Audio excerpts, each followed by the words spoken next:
जय हिंद साथियों, स्वागत है आप सभी का द एग्जाम मित्रा पे। आज हम करने वाले हैं यूपी होमगार्ड के टॉप 200 क्वेश्चंस जो कि इकोनॉमिक्स से करने वाले साथियों। और ये इकोनॉमिक्स के ऐसे प्रश्न हैं जो बार बार एग्जाम में रिपीट होते रहते हैं, चाहे वो कोई सा भी सरकारी एग्जाम ले लो। ठीक है, तो चलिए बिना किसी देरी के शुरू करते हैं। तो पहला सवाल है साथियों, अर्थशास्त्र में मांग का नियम किससे संबंधित है? तो अर्थशास्त्र में मांग का नियम किससे संबंधित है, आप लोग कमेंट करके बताइएगा। तो ये आपका हो जाएगा कीमत और मांग की मात्रा से संबंध है। किससे? कीमत और मांग की मात्रा के संबंध से है। ठीक है, चलिए आपका अगला प्रश्न है, भारत में नियोजन आयोग का गठन किस वर्ष हुआ था? आप लोग कमेंट करके बताइए कि भारत में नियोजन आयोग का गठन किस वर्ष हुआ था साथियों। तो नियोजन आयोग का जो गठन है यह आपका वर्ष 1950 में हुआ था। कब? भारत में 1950 में नियोजन आयोग का गठन हुआ। अगला है आपका सकल घरेलू उत्पाद, जिसको हम जीडीपी बोलते हैं, इसका क्या अर्थ होता है? तो जीडीपी का अर्थ होता है, यानी सकल घरेलू उत्पाद का अर्थ होता है देश में उत्पादित अंतिम वस्तुओं और सेवाओं का कुल मूल्य कितना है, ये आपका सकल घरेलू उत्पाद का अर्थ होता है। और जीडीपी का जो अर्थ होता है वह होता है ग्रॉस। क्या होता है? Gross domestic. क्या है? Gross domestic. और क्या होता है? प्रोडक्ट। क्या साथियों? प्रोडक्ट। इसको भी ध्यान रखिएगा। और आपका जो जीडीपी का फुल फॉर्म क्या होता है? Gross domestic product. इसको ध्यान रखिएगा। ठीक है, अगला प्रश्न है कि मुद्रास्फीति का क्या अर्थ है? आप लोग कमेंट करके बताइए मुद्रास्फीति का क्या अर्थ है। तो मुद्रास्फीति का अर्थ होता है कीमतों में निरंतर वृद्धि। क्या है? कीमतों में निरंतर वृद्धि। अगला है आपका भारत का केंद्रीय बैंक कौन सा है? तो भारत का केंद्रीय बैंक कौन सा हो जाएगा? आप लोग कमेंट करके बताइएगा। तो आपका बिल्कुल राइट आंसर होगा आरबीआई। आरबीआई जो है वह भारत का केंद्रीय बैंक है। चलिए देखते हैं अगला प्रश्न साथियों, जो कि है आपका हरित क्रांति। क्या है? हरित क्रांति का मुख्य उद्देश्य क्या था? तो हरित क्रांति का जो मुख्य उद्देश्य था साथियों यह था कृषि उत्पादन को बढ़ाना। क्या? कृषि उत्पादन को बढ़ाना। चलिए अगला प्रश्न है, राजकोषीय नीति किससे संबंधित है? तो राजकोषीय नीति जो है साथियों यह आपका किससे संबंधित हो जाएगा? तो यह आपका सरकारी आय और व्यय से संबंधित होगा। चलिए अगला प्रश्न देखते हैं। अगला प्रश्न है आपका मौद्रिक नीति कौन बनाता है? तो अपने इंडिया में जो मौद्रिक नीति होती है साथियों यह आरबीआई के द्वारा, किसके द्वारा? आरबीआई के द्वारा बनाई जाती है। अगला प्रश्न देखते हैं। और अगला प्रश्न है आपका राष्ट्रीय आय की गणना में क्या शामिल होता है? तो राष्ट्रीय आय की गणना में क्या क्या शामिल होता है, क्या शामिल होता है? तो आप लोग कमेंट करके बताइएगा। तो आपका बिल्कुल राइट आंसर हो जाएगा साथियों। क्या इसमें हो जाएगा? सभी अंतिम वस्तुएं और सेवाएं। क्या? सभी अंतिम वस्तुएं और सेवाएं जो है वो शामिल होती हैं। ठीक है, चलिए अगला प्रश्न है आपका लघु उद्योग। क्या है? लघु उद्योग किस क्षेत्र में आते हैं? तो लघु उद्योग जो होते हैं साथियों यह आपके किस क्षेत्र में आते हैं? तो ये आपके द्वितीयक क्षेत्र में आते हैं। कहाँ पे? द्वितीयक क्षेत्र में आते हैं। चलिए अगला प्रश्न देखते हैं आपका अर्थशास्त्र का जनक किसे कहा जाता है? तो अर्थशास्त्र का जनक साथियों एडम स्मिथ को, किसको? एडम स्मिथ को कहा जाता है। और इनकी एक प्रसिद्ध पुस्तक का नाम है, क्या नाम है? The wealth of nation. क्या है साथियों? The WEALTH wealth of Nations. क्या है? नेशंस। ठीक है, नेशंस। तो आप लोग ध्यान दीजिएगा कि द वेल्थ ऑफ नेशन की पुस्तक है, इसके लेखक कौन है? तो एडम स्मिथ है, जिन्हें अर्थशास्त्र का जनक कहा जाता है वैश्विक स्तर पर। ठीक है, चलिए अगला प्रश्न देखते हैं आपका मिश्रित अर्थव्यवस्था। क्या है? मिश्रित अर्थव्यवस्था का क्या अर्थ है? आप लोग कमेंट करके बताइएगा दोस्तों कि मिश्रित अर्थव्यवस्था का क्या अर्थ है। तो इसका अर्थ होता है सरकारी और निजी दोनों का समन्वय, यानी कि जब आपके देश में सरकारी कंपनियां भी हो और निजी कंपनियां भी हो, दोनों का जो है समन्वय हो, तो वहाँ पे मिश्रित अर्थव्यवस्था कहलाती है। अगला है आपका बैंक दर किससे संबंधित है?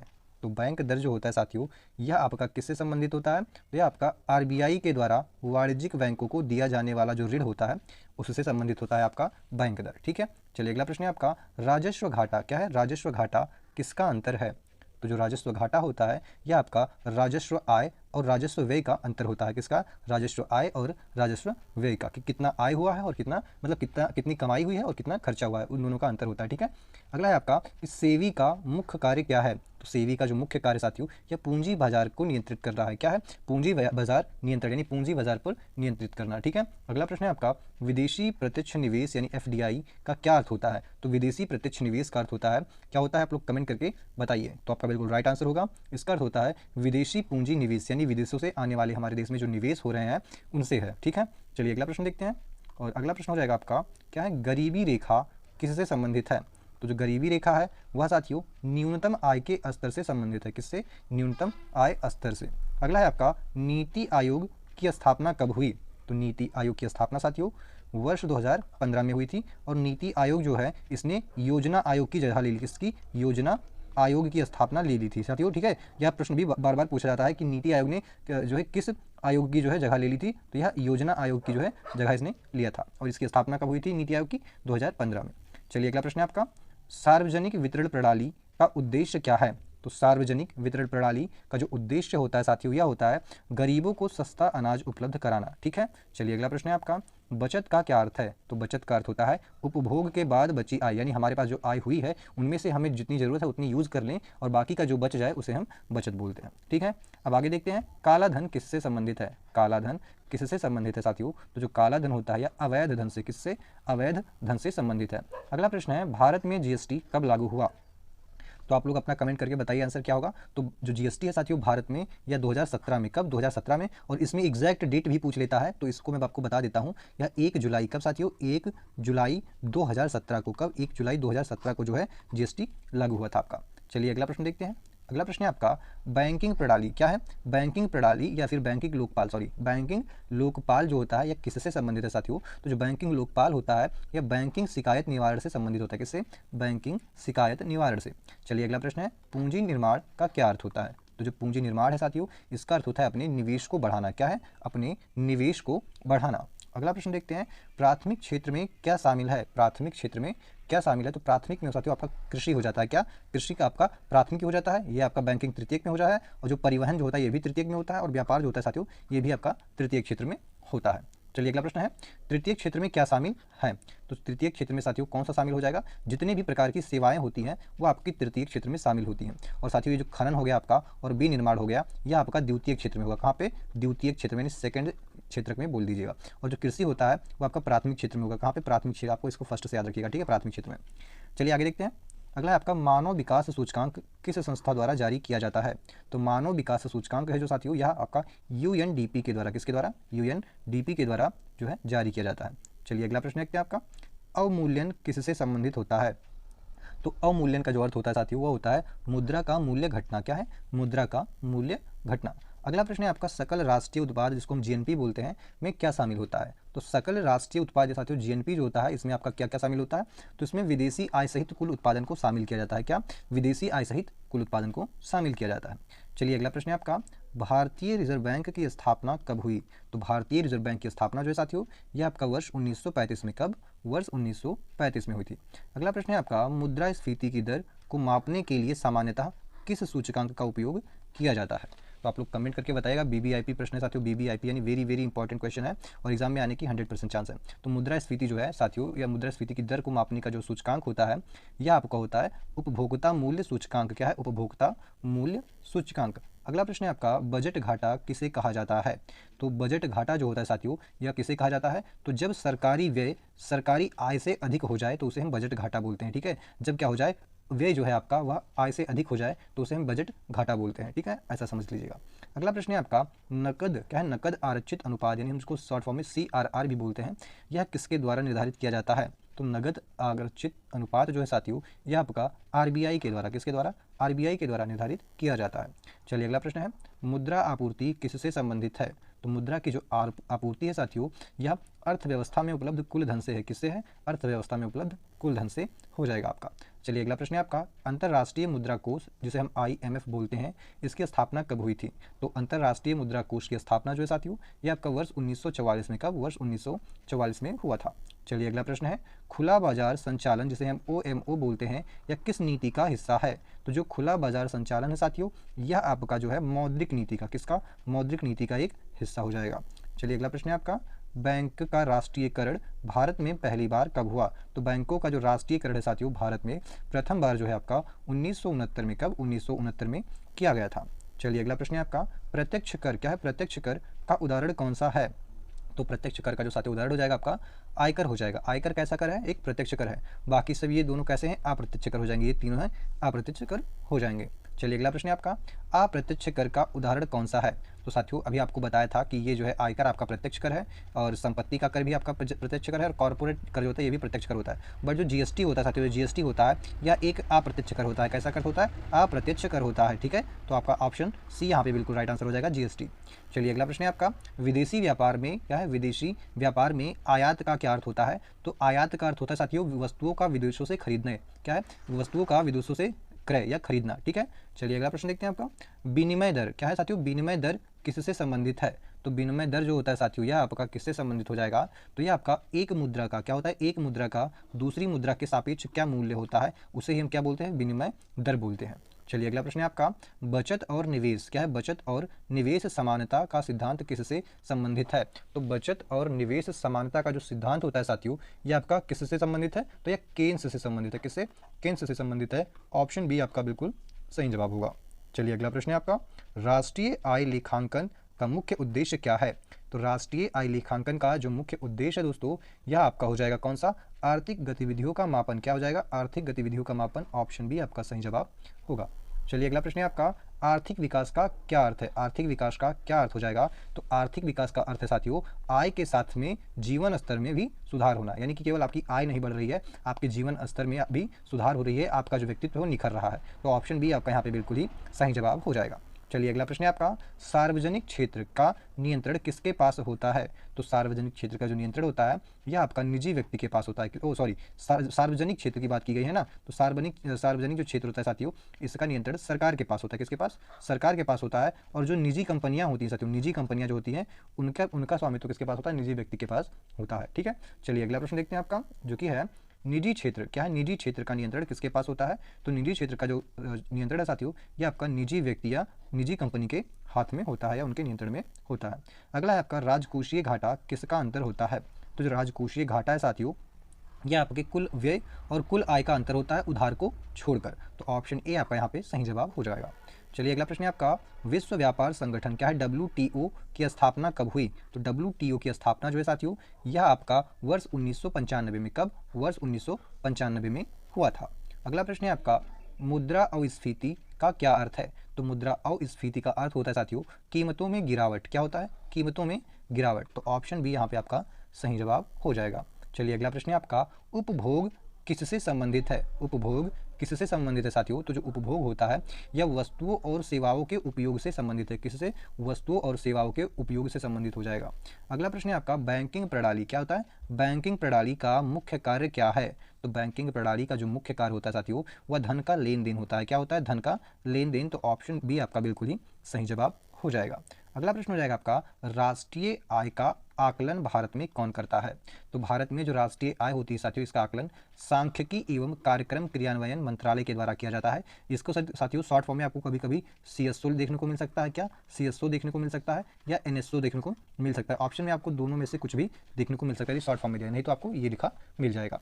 चलिए अगला प्रश्न है आपका कि औद्योगिक नीति का उद्देश्य क्या है। औद्योगिक नीति का उद्देश्य क्या है साथियों। तो औद्योगिक नीति का जो उद्देश्य होता है वह होता है उद्योग का विकास करना। कैसा है, उद्योग का विकास करना। चलिए अगला प्रश्न है आपका, श्रम विभाजन क्या है, श्रम विभाजन का सिद्धांत किसने दिया। तो श्रम विभाजन का जो सिद्धांत है साथियों, यह आपका एडम स्मिथ के द्वारा, किसके द्वारा, एडम स्मिथ के द्वारा दिया गया था।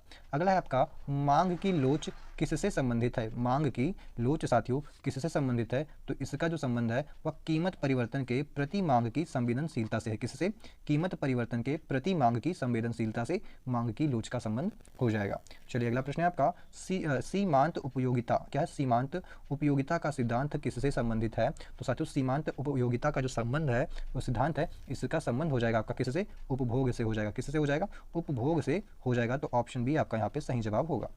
अगला प्रश्न हो जाएगा आपका, उत्पादन के कारक में क्या शामिल है। तो उत्पादन के कारक में साथियों क्या क्या शामिल होता है। तो यहाँ पे आपका भूमि भी शामिल होता है, श्रम भी शामिल होता है, पूंजी और साथ में उद्यमिता भी शामिल होती है। ठीक है, चलिए अगला प्रश्न है आपका, मानव पूंजी का क्या अर्थ है। मानव पूंजी का क्या अर्थ है, आप लोग कमेंट करके बताइएगा। तो मानव पूंजी का जो अर्थ होता है साथियों, वह होता है श्रमिक कौशल और शिक्षा। क्या होता है, श्रमिक कौशल और शिक्षा। अगला प्रश्न है आपका, सार्वजनिक व्यय किससे संबंधित है। तो जो सार्वजनिक व्यय होता है साथियों, ये आपका सरकारी खर्चे से संबंधित है। किससे, सरकारी खर्चे से। अगला प्रश्न है आपका, राष्ट्रीय बचत में क्या शामिल होता है। तो राष्ट्रीय बचत में क्या शामिल होता है साथियों, तो इसमें जो है राष्ट्रीय बचत में आपका क्या शामिल होता है, आप लोग कमेंट करके बताइए। तो आपका बिल्कुल राइट आंसर होगा, सरकारी और निजी दोनों बचत को जो है शामिल किया जाता है राष्ट्रीय बचत में। फिर है आपका, कृषि क्षेत्र किस अर्थव्यवस्था क्षेत्र में आता है। तो कृषि क्षेत्र जो होता है साथियों, ये आपका प्राथमिक क्षेत्र में आता है। कहाँ पे, प्राथमिक क्षेत्र में। फिर आता है आपका अगला प्रश्न, मूल्य नियंत्रण किसका कार्य है। तो आप लोग का राइट आंसर हो जाएगा सरकार। ऑप्शन बी आपका सही जवाब होगा। चलिए अगला प्रश्न है आपका, बीमा किस क्षेत्र का भाग है। सवाल है, बीमा किस क्षेत्र का भाग है साथियों। तो बीमा जो है एक प्रकार की सेवा है, तो यह तृतीय क्षेत्र में आएगी। कहाँ पे साथियों, तृतीय क्षेत्र। ऑप्शन सी आपका सही आंसर होगा। चलिए अगला प्रश्न है आपका, लघु बचत योजनाएं क्या है। लघु बचत योजनाएं किसके द्वारा संचालित होती हैं? तो साथियों लघु बचत योजनाएं जो है यह सरकारों के द्वारा, किसके द्वारा? सरकार के द्वारा जो है संचालित की जाती हैं। चलिए अगला प्रश्न है आपका, शेयर बाजार का मुख्य कार्य क्या है? तो साथियों शेयर बाजार का मुख्य कार्य होता है पूंजी को जुटाना। क्या होता है? पूंजी को जुटाना। चलिए अगला प्रश्न है आपका, कृषि सब्सिडी का उद्देश्य क्या है? साथियों कृषि सब्सिडी का उद्देश्य क्या है? तो कृषि सब्सिडी का उद्देश्य साथियों क्या है? किसानों को आर्थिक सहायता देना या उनको आर्थिक सहायता पहुंचाना।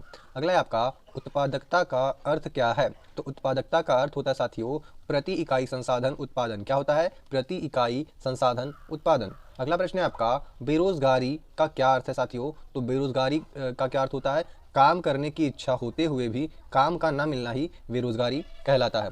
चलिए अगला प्रश्न है आपका, आय वितरण क्या है? आय वितरण किससे संबंधित है साथियों? तो जो आय वितरण होता है या आय का विभिन्न वर्गों में वितरण से संबंधित है। ठीक है, चलिए आपका अगला प्रश्न है, विकासशील देश की विशेषता क्या है? प्रश्न है विकासशील देश की विशेषता क्या है साथियों?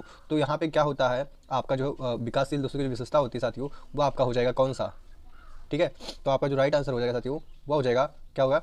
कम आय और विकास की प्रक्रिया होती रहती है, तो इसको हम विकासशील देश बोलते हैं। जबकि उच्च आय अगर आपको देखने को मिलती है तो ये विकसित देश होते हैं, उच्च औद्योगिकरण होते हैं ये भी विकसित होते हैं, और जो उच्च निर्यात करते हैं वो भी विकसित ही कहलाते हैं। लेकिन जो कम आय जिनकी होती है और विकास की प्रक्रिया में होते हैं उनको हम विकासशील देश कहते हैं। ठीक है, चलिए अगला प्रश्न है आपका, पूंजीवाद। पूंजीवाद का मुख्य आधार क्या है साथियों? तो पूंजीवाद का जो मुख्य आधार है वो आपका हो जाएगा निजी स्वामित्व। क्या हो जाएगा? निजी स्वामित्व हो जाएगा। चलिए अगला प्रश्न है आपका, समाजवाद का मुख्य आधार क्या है? समाजवाद का मुख्य आधार क्या है साथियों? तो समाजवाद का जो मुख्य आधार है होता है इसमें सरकारी स्वामित्व होता है। किसका? सरकारी स्वामित्व होता है। ऑप्शन बी आपका सही राइट आंसर होगा। चलिए अगला प्रश्न है आपका, मिश्रित अर्थव्यवस्था क्या है? मिश्रित अर्थव्यवस्था का उदाहरण कौन सा देश है? तो मिश्रित अर्थव्यवस्था का जो उदाहरण है साथियों वो आपका भारत हो जाएगा। कैसा? भारत हो जाएगा। ऑप्शन ही आपका बिल्कुल ही राइट आंसर होगा। अगला प्रश्न है साथियों आपका, राष्ट्रीयकरण का क्या अर्थ है? तो आप सभी बताइएगा कि राष्ट्रीयकरण का क्या अर्थ होता है साथियों? तो इसका अर्थ होता है, क्या होता है? सरकारी स्वामित्व को स्थापित करना। क्या होता है?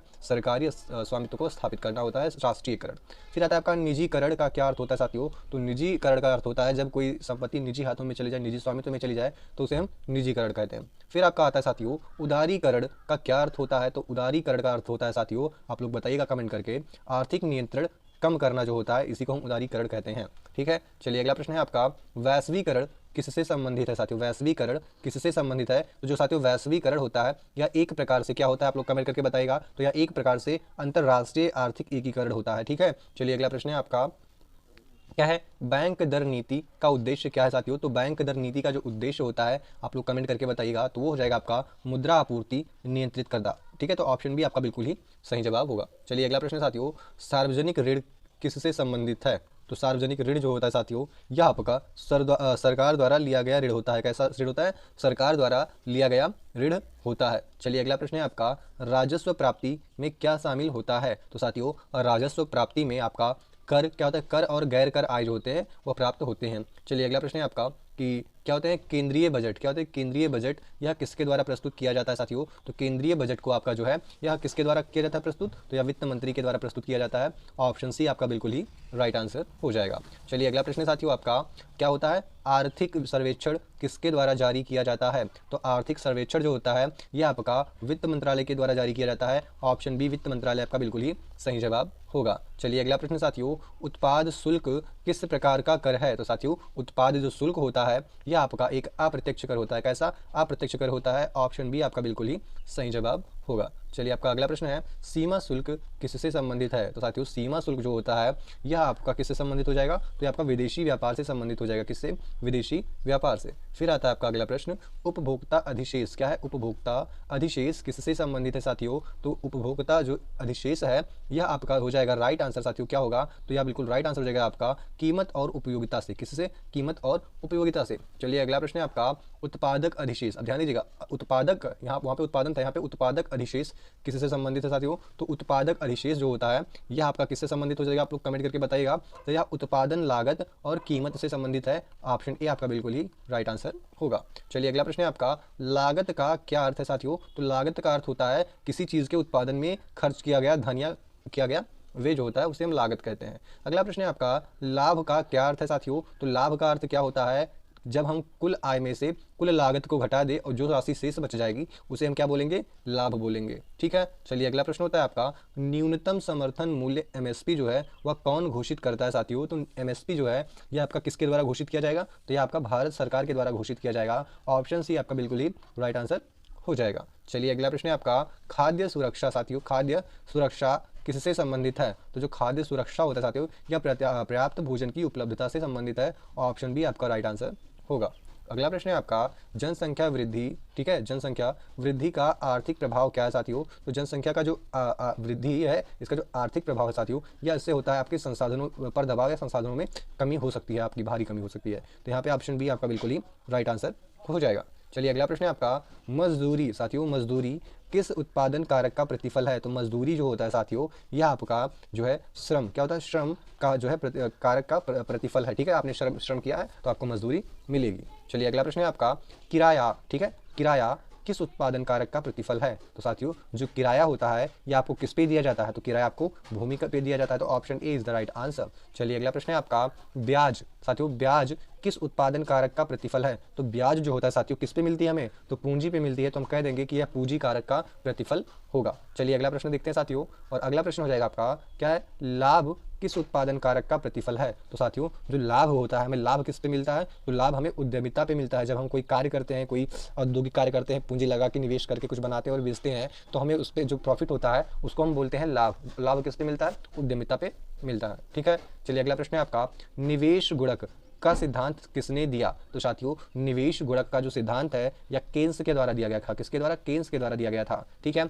अगला प्रश्न है आपका, मांग वक्र, ध्यान दीजिएगा, मांग वक्र सामान्यतः कैसा होता है। तो साथियों मांग वक्र जो होता है यह सामान्यतः नीचे की ओर ढलान होता है। कैसा होता है, नीचे की ओर ढलान। ठीक है, ऐसे टाइप का। ठीक है, चलिए अगला प्रश्न देखते हैं आपका, क्या है, आपूर्ति वक्र साथियों, आपूर्ति वक्र सामान्यतः कैसा होता है। तो आप लोग कमेंट करके बताइएगा। तो जो आपूर्ति साथियों वक्र होता है आपका, इसका जो ढलान होता है वो कैसा होता है, ऐसा होता है। ठीक है, ठीक है, तो option A is the right answer हो जाएगा। कौन सा, ए। ठीक है, चलिए आपका अगला प्रश्न देखते हैं साथियों। अगला प्रश्न हो जाएगा आपका, पूर्ण प्रतियोगिता बाजार की विशेषता क्या है। तो साथियों जो पूर्ण प्रतियोगिता होती है या बाजार की एक प्रकार से क्या होती है, विशेषता होती है, तो यह क्या होती है। तो आपको जो बिल्कुल राइट आंसर हो जाएगा। यहाँ पे आपको अनेक विक्रेता देखने को मिलेंगे, वहाँ पे प्रतियोगिता तो होगी ही। ठीक है, चलिए अगला प्रश्न है आपका, एकाधिकार क्या है, एकाधिकार बाजार की विशेषता क्या है साथियों। तो एकाधिकार कब होता है, जब वहाँ पे केवल एक विक्रेता हो। कौन सा, केवल एक विक्रेता हो तो वहाँ पे एकाधिकार हो जाता है। तो ऑप्शन बी आपका यहाँ पे राइट आंसर होगा।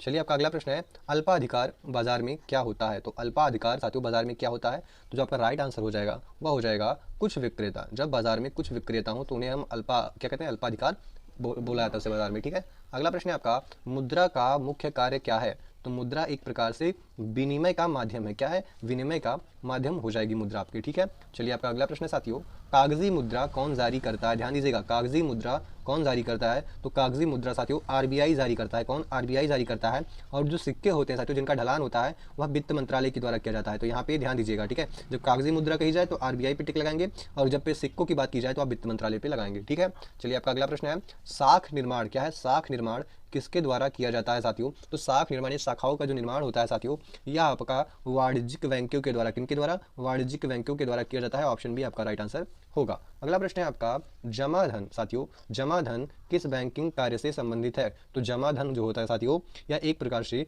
जमा को स्वीकार करना होता है। तो ऑप्शन बी आपका बिल्कुल ही राइट आंसर होगा। चलिए अगला प्रश्न है आपका, ओवरड्राफ्ट किससे संबंधित है। तो साथियों ओवरड्राफ्ट जो होता है यह ऋण सुविधा से संबंधित होता है। किससे, ऋण सुविधा से संबंधित होता है। फिर आता है आपका अगला प्रश्न साथियों, चेक किसका उदाहरण है। चेक किसका उदाहरण है साथियों। तो जो चेक है यह एक प्रकार की कैसी मुद्रा है, कागजी, साख मुद्रा, धातु मुद्रा या डिजिटल मुद्रा। तो आप लोग अपना कमेंट करके आंसर बताइए क्या होगा। बढ़िया क्वेश्चन है ये। ठीक है, तो क्वेश्चन नंबर 107 का आंसर हो जाएगा, ये जो चेक है साथियों एक प्रकार से साख मुद्रा है। ठीक है, तो ऑप्शन बी आपका बिल्कुल ही राइट आंसर हो जाएगा।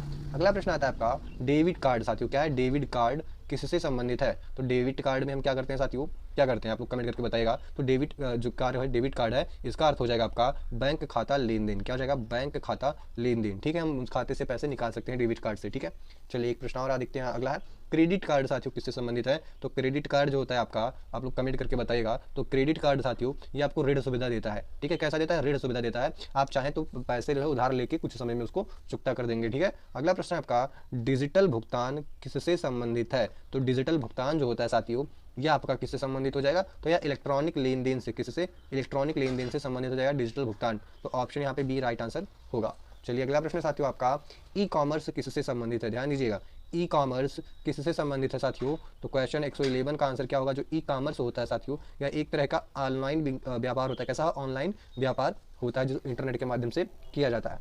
फिर आता है आपका स्टॉक एक्सचेंज का क्या कार्य है साथियों। तो इस स्टॉक एक्सचेंज का जो कार्य होता है वह होता है शेयरों का क्रय एवं विक्रय। क्या होता है, शेयरों का क्रय एवं विक्रय। चलिए अगला प्रश्न देखते हैं। बॉन्ड किसका उदाहरण साथियों, बॉन्ड किसका उदाहरण है। तो बॉन्ड एक प्रकार से आपको ऋण सुविधा देता है। क्या देता है, ऋण सुविधा देता है। तो यह एक प्रकार से ऋण साधन है। ऑप्शन बी आपका बिल्कुल ही राइट आंसर होगा। अगला प्रश्न है आपका क्या है, डिविडेंड। डिविडेंड किससे संबंधित है साथियों। तो जो डिविडेंड होता है यह आपका साथियों शेयर लाभांश से संबंधित है। किससे, शेयर लाभांश से। ऑप्शन बी आपका बिल्कुल ही राइट आंसर हो जाएगा। चलिए अगला प्रश्न है आपका पूंजी बाजार किससे संबंधित है साथियों। तो पूंजी बाजार जो होता है ये आपका दीर्घकालिक निवेश से संबंधित है। किससे, दीर्घकालिक निवेश। ऑप्शन बी आपका बिल्कुल ही सही जवाब हो जाएगा। चलिए अगला प्रश्न है आपका मनी मार्केट किससे संबंधित है। तो मनी मार्केट जो होता है साथियों यह एक प्रकार से अल्पकालिक ऋण होता है। कैसा, अल्पकालिक ऋण होता है। ऑप्शन बी आपका बिल्कुल ही राइट आंसर हो जाएगा। चलिए आपका अगला प्रश्न है राज्य वित्त आयोग किससे संबंधित है। तो राज्य वित्त आयोग जो होता है साथियों यह राज्य और स्थानीय निकाय वित्त से संबंधित है। किससे, राज्य और स्थानीय वित्त निकाय। अगला प्रश्न है आपका वित्त आयोग साथियों, वित्त आयोग का गठन किस अनुच्छेद के तहत होता है। तो वित्त आयोग का जो गठन है साथियों यह आपका अनुच्छेद 280 के तहत होता है। ऑप्शन ए आपका राइट आंसर हो जाएगा। फिर देखते हैं आपका अगला प्रश्न साथियों कराधान का उद्देश्य क्या होता है। कराधान का उद्देश्य क्या है साथियों। तो कराधान का जो उद्देश्य होता है यह आपका सरकारी राजस्व होता है। क्या होता है, सरकारी राजस्व होता है। इसे ही हम कराधान बोलते हैं। ठीक है, चलिए अगला प्रश्न है आपका प्रतिगामी कर की विशेषता क्या है। तो प्रतिगामी कर की जो विशेषता है साथियों यह हो जाएगी आपकी आय बढ़ने पर कर दर जो है घटती है। ये किसकी विशेषता है, प्रतिगामी कर की। तो ऑप्शन बी आपका यहाँ पर राइट आंसर होगा। चलिए आपका अगला प्रश्न है साथियों जो कि है प्रगतिशील कर की विशेषता क्या है। तो प्रगतिशील कर की जो विशेषता है साथियों यह आपके आय बढ़ने पर जो है कर दर को बढ़ती है, कर दर को बढ़ाती है या बढ़ती है। तो ऑप्शन ए आपके यहाँ पे राइट आंसर हो जाएगा। ठीक है, चलिए अगला प्रश्न है आपका अनुपातिक कर क्या होता है। आप लोग बताइएगा अनुपातिक कर की विशेषता क्या है साथियों। तो अनुपातिक कर का जो विशेषता होती है वो आपका हो जाएगा साथियों समान कर दर हो जाएगा। क्या हो जाएगा, समान कर दर। ऑप्शन बी आपका राइट आंसर होगा। चलिए आपका अगला प्रश्न साथियों अर्थव्यवस्था का तृतीय क्षेत्र क्या है। अर्थव्यवस्था का तृतीय क्षेत्र किससे संबंधित है। तो अर्थव्यवस्था का जो तृतीय क्षेत्र साथियों वो आपका सेवाओं से संबंधित है। किससे, सेवाओं से संबंधित है। अगला है आपका उत्पादन फलन क्या साथियों, उत्पादन फलन किससे संबंधित है। तो उत्पादन फलन जो होता है यह आपका साथियों लागत और उत्पादन से संबंधित है। क्या है, लागत और उत्पादन संबंध से संबंधित है। तो ऑप्शन ए आपका राइट आंसर होगा। चलिए अगला प्रश्न है आपका लघु अवधि क्या है। लघु अवधि उत्पादन में क्या स्थिर रहता है। तो लघु अवधि उत्पादन में साथियों क्या जो है स्थिर रहता है। तो जो आपका राइट आंसर हो जाएगा वो हो जाएगा कुछ कारक। क्या हो जाएगा, कुछ कारक हो जाएगा। ऑप्शन बी आपका राइट आंसर होगा साथियों। चलिए अगला प्रश्न है आपका दीर्घ अवधि क्या होता है। दीर्घ अवधि उत्पादन में क्या होता है साथियों। तो दीर्घ अवधि उत्पादन में जो है आपका राइट आंसर हो जाएगा वह हो जाएगा सभी कारक परिवर्तनीय होते हैं। कैसे होते हैं, क्या होते हैं कि सभी कारक जो होते हैं साथियों वो परिवर्तनीय होते हैं। किसमें, दीर्घ अवधि में। दीर्घ अवधि में क्या होते हैं, सभी कारक परिवर्तनीय होते हैं। चलिए अगला प्रश्न है आपका घटते प्रतिफल का नियम क्या है। घटते प्रतिफल का नियम किससे संबंधित है साथियों। तो घटते प्रतिफल का जो नियम होता है साथियों यह आपका उत्पादन से संबंधित है। किससे, उत्पादन से संबंधित है। ऑप्शन ए आपका राइट आंसर होगा। चलिए आपका अगला प्रश्न है समानुपातिक प्रतिफल का अर्थ क्या है। तो समानुपातिक प्रतिफल का जो अर्थ है साथियों क्या हो जाएगा, तो वह हो जाएगा आपका ऑप्शन नंबर बी उत्पादन के समान अनुपात में लागत। क्या हो जाएगा, उत्पादन के समान अनुपात में लागत को हम समानुपातिक प्रतिफल बोलते हैं। ऑप्शन बी आपको राइट आंसर होगा। फिर आता है आपका अगला प्रश्न आर्थिक नियोजन साथियों आर्थिक नियोजन का उद्देश्य क्या है। तो आर्थिक नियोजन का जो उद्देश्य है वह आपका हो जाएगा राइट आंसर क्या होगा, तो ऑप्शन ए आपका बिल्कुल राइट आंसर हो जाएगा। संसाधनों का उचित उपयोग जो होता है इसी को हम आर्थिक नियोजन कहते हैं। इसी यही मतलब जो है आर्थिक नियोजन का उद्देश्य होता है कि हम संसाधनों का उपयोग उचित उपयोग कर सके। तो ऑप्शन ए आपका राइट आंसर होगा। चलिए आपका अगला प्रश्न है पंचवर्षीय योजना साथियों पंचवर्षीय योजना का प्रारंभ भारत में कब हुआ। तो भारत में पंचवर्षीय योजना का प्रारंभ जो है साथियों यह 1951 में हुआ था। कब, 1951 में। आता है आपका अगला प्रश्न, जो कि है भारत की प्रथम पंचवर्षीय योजना का मुख्य उद्देश्य क्या था। तो भारत की प्रथम पंचवर्षीय योजना का जो उद्देश्य था साथियों, वह कृषि का विकास करना था। क्या था? कृषि का विकास करना। फिर आता है आपका अगला प्रश्न, द्वितीय पंचवर्षीय योजना का मुख्य आधार किस मॉडल पर था।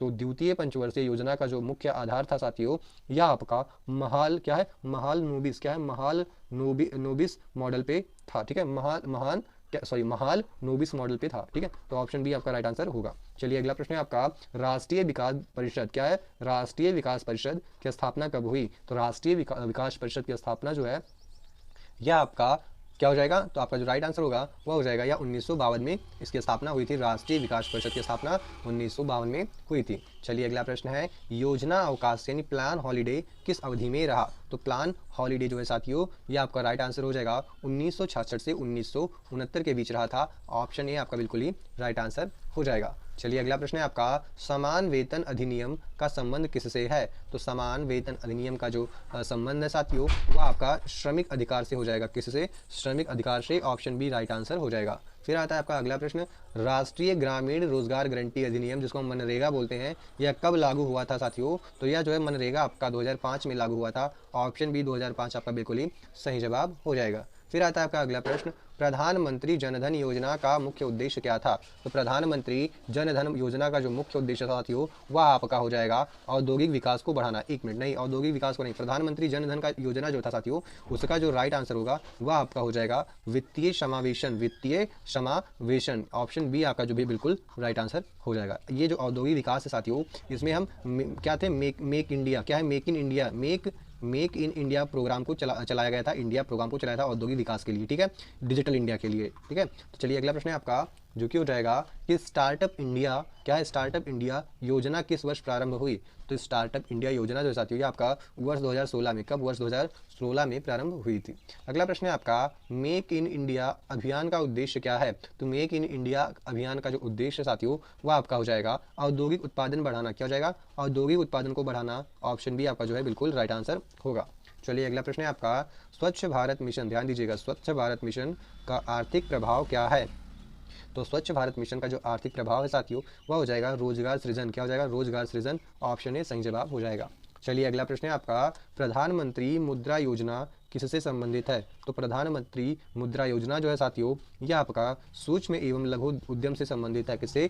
सूक्ष्म एवं लघु उद्यम से। अगला है आपका, आत्मनिर्भर भारत अभियान किससे संबंधित है। तो आत्मनिर्भर भारत अभियान जो है, यह आपका घरेलू उत्पादन को बढ़ावा देने से संबंधित है। ठीक है, तो ऑप्शन बी आपका जो है बिल्कुल राइट आंसर हो जाएगा। अगला प्रश्न हो जाएगा, वित्तीय समावेशन क्या होता है। वित्तीय समावेशन का क्या अर्थ होता है साथियों। तो वित्तीय समावेशन का जो अर्थ होता है, वह सभी को वित्तीय सेवाओं की उपलब्धता देना होता है। ऑप्शन बी आपका राइट आंसर हो जाएगा। चलिए अगला प्रश्न है आपका, प्रत्यक्ष लाभ अंतरण क्या होता है। प्रत्यक्ष लाभ अंतरण जिसको हम डीबीटी बोलते हैं, डीबीटी बोलते हैं, यह किससे संबंधित है साथियों। तो जो आपका राइट आंसर हो जाएगा वो हो जाएगा नकद सब्सिडी हस्तांतरण से। किसे? नकद सब्सिडी हस्तांतरण। ठीक है, तो ऑप्शन है आपका राइट आंसर होगा।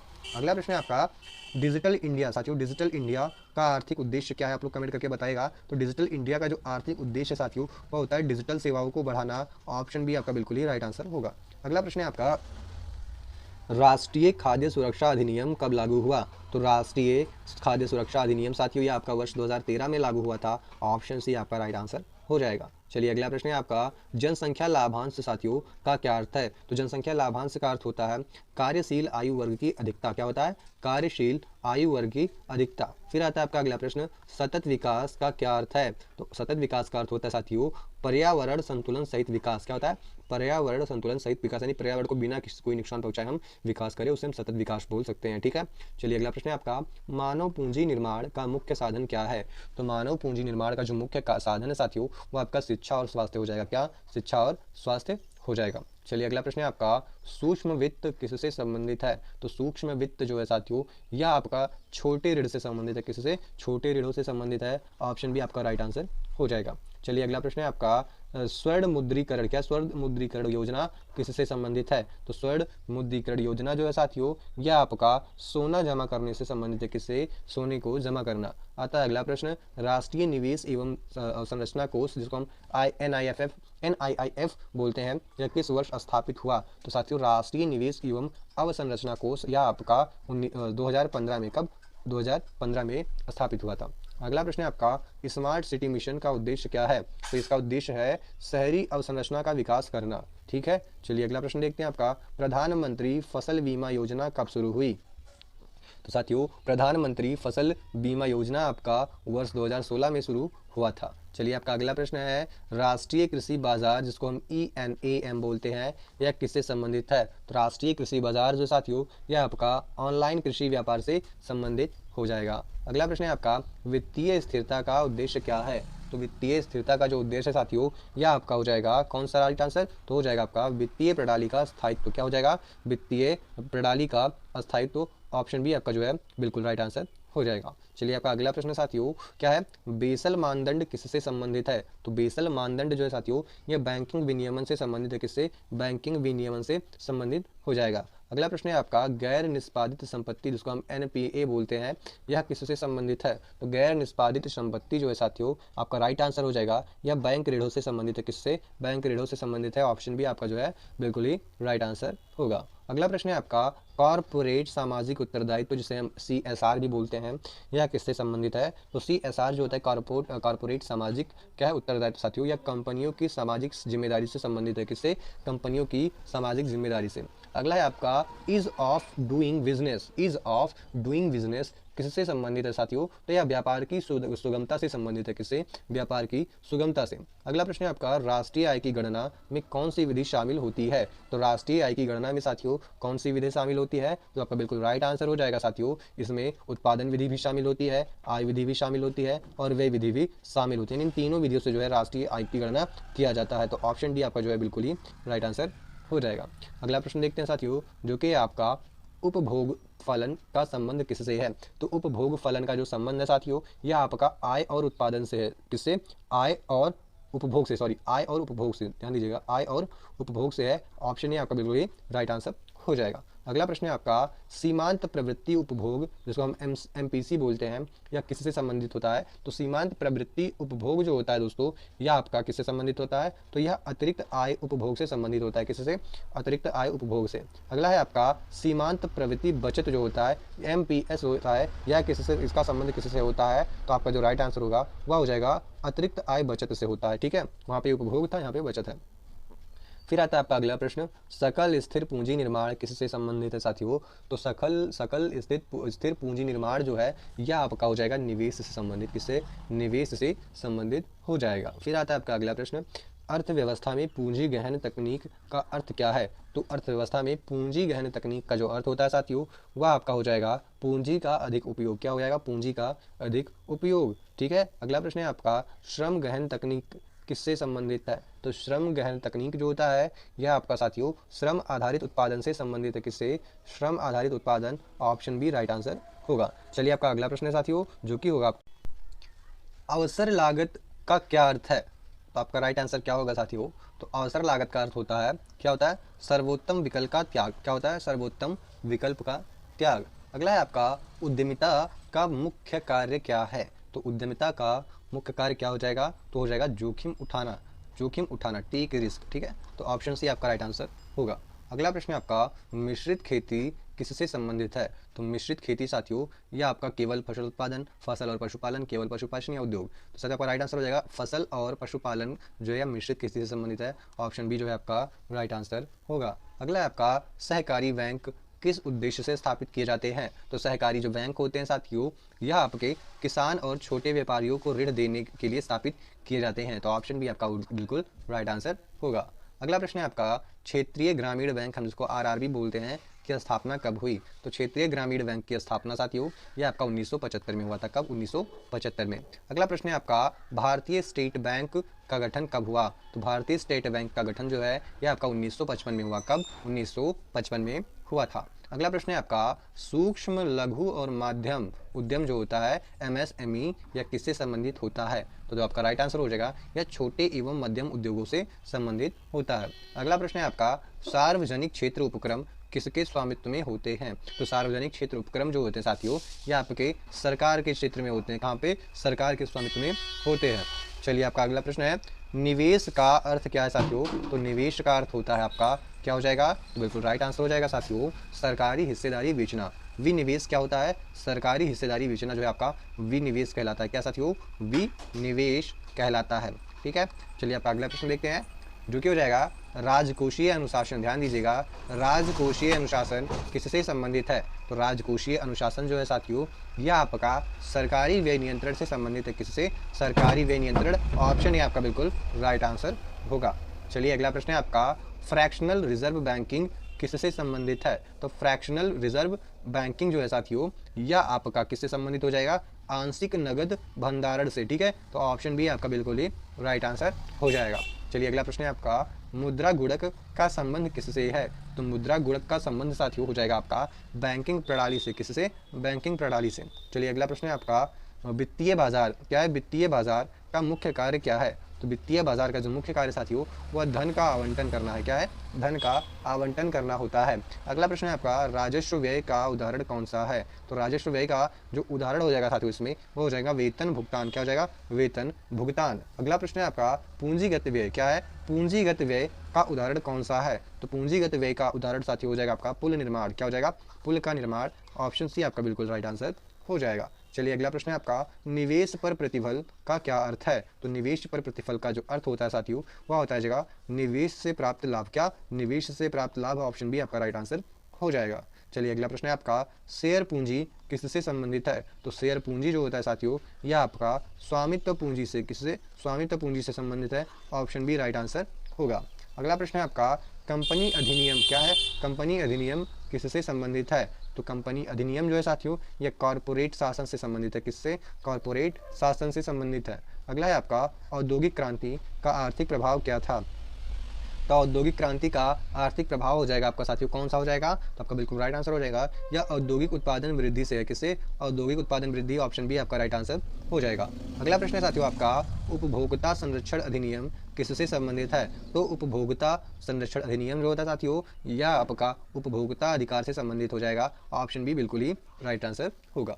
अगला प्रश्न साथियों आपका मूल्य स्थिरता किसका उद्देश्य है? तो मूल्य स्थिरता जो है साथियों यह आपका किसका उद्देश्य हो जाएगा? केंद्रीय बैंकों का उद्देश्य हो जाएगा। ठीक है, चलिए अगला प्रश्न है आपका क्रय शक्ति का क्या अर्थ है? क्रय शक्ति का अर्थ क्या है साथियों? तो क्रय शक्ति का अर्थ होता है वस्तुएं खरीदने की क्षमता रखना। ठीक है, चलिए अगला प्रश्न है आपका अंतर्राष्ट्रीय व्यापार। ध्यान दीजिएगा, अंतर्राष्ट्रीय व्यापार का मुख्य लाभ क्या है? तो अंतर्राष्ट्रीय व्यापार का जो मुख्य लाभ होता है दोस्तों वो होता है विशेषीकरण। क्या होता है? विशेषीकरण। ऑप्शन बी आपका राइट आंसर होगा। चलिए अगला प्रश्न है आपका तुलनात्मक लाभांश का सिद्धांत किसने दिया? तो तुलनात्मक लाभ का सिद्धांत जो है साथियों यह आपका किसके द्वारा दिया गया था? डेविड रिकार्डो के द्वारा। किसके द्वारा? David Ricardo. Option B is the right answer. तुलनात्मक लाभ का जो सिद्धांत है किसने दिया था? David Ricardo. Very very important, ध्यान दीजिएगा। अगला है आपका भुगतान संतुलन। क्या है? भुगतान संतुलन किससे संबंधित है साथियों? तो जो भुगतान संतुलन होता है यह आपका अंतर्राष्ट्रीय लेन देन से संबंधित है। किससे? अंतर्राष्ट्रीय लेन देन। ऑप्शन बी राइट आंसर होगा। चलिए अगला प्रश्न है आपका चालू खाता में क्या शामिल होता है? तो चालू खाता में साथियों क्या शामिल होता है? आप लोग कमेंट करके बताइए बिल्कुल राइट आंसर। तो राइट आंसर आपका हो जाएगा वस्तु एवं सेवा व्यापार हो जाएगा चालू खाता में शामिल। अगला प्रश्न है आपका पूंजी खाता किससे संबंधित है साथियों? तो जो पूंजी खाता होता है यह निवेश के प्रवाह से संबंधित होता है। ऑप्शन बी आपका बिल्कुल राइट आंसर होगा। चलिए आपका अगला प्रश्न है साथियों जो कि हो जाएगा आपका, ठीक है, क्या हो जाएगा? विदेशी विनिमय भंडार किसके द्वारा प्रबंधित होते हैं? तो विदेशी विनिमय भंडार है साथियों यह आपका किसके द्वारा होता है? आरबीआई के द्वारा जो है प्रबंधित होता है। किसके द्वारा? आरबीआई के द्वारा होता है। और अगला प्रश्न होगा आपका रुपए का अवमूल्यन किससे संबंधित है? तो रुपए का अवमूल्यन कब होता है साथियों? जब आपका क्या होता है? निर्यात प्रोत्साहन कम होता है। क्या होता है? निर्यात प्रोत्साहन होता है तो आपका रुपए का अवमूल्यन होता है। अगला प्रश्न है आपका कि ट्रैफिक किससे संबंधित है साथियों? जो ट्रैफिक होता है एक प्रकार से हम क्या होता है वो आप लोग बताइएगा। तो सॉरी क्या ट्रैफिक नहीं, ये टैरिफ है। ध्यान दीजिएगा, मुझसे पढ़ने में गलती हो गई। ये टैरिफ है, TARIFF टैरिफ। ठीक है, टैरिफ। तो टैरिफ आपने सुना होगा, ट्रंप भाई लगा रहे थे। तो यह ट्रैफिक जो है क्या होता है? या आयात शुल्क होता है एक प्रकार से। कैसा शुल्क होता है? आयात शुल्क होता है जो कि ट्रंप भैया इस समय बहुत लगा रहे थे। ठीक है, अगला है आपका कोटा किससे संबंधित है साथियों? तो जो कोटा होता है यह आपका आयात मात्रा सीमा से होता है। किससे? आयात मात्रा सीमा से होता है कोटा का संबंध। अगला है आपका वित्तीय घाटा को कम करने का उपाय क्या है? तो वित्तीय घाटे को कम करने का जो मुख्य उपाय है साथियों वह है कर को बढ़ाना। कर को बढ़ा दो, घाटा अपने आप कम हो जाएगा, वित्तीय घाटा। फिर आता है आपका साथियों अगला प्रश्न जो कि हो जाएगा सतत आर्थिक विकास का मुख्य लक्ष्य क्या है?